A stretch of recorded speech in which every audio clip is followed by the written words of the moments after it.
Државното финансирање на неемитуваната македонска серија Црвениот поет ќе се најде под лупа на Државната комисија за спречување корупција.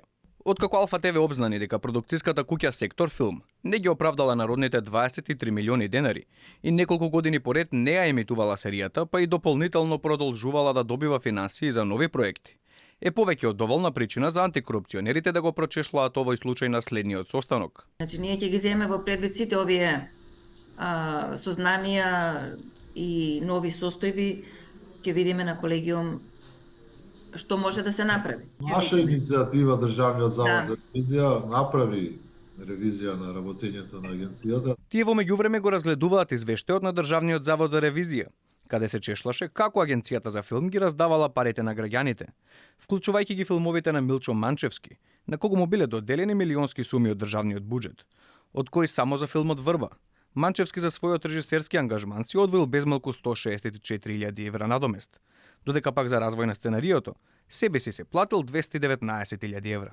Инако во случајот за серијата посветена на Кочо Рацин, во договорот за финансирање се предвидува дека доколку не биде еметувана во рок од 2 години, таа мора да биде бесплатно понудена на МРТВ, националните или регионалните телевизии.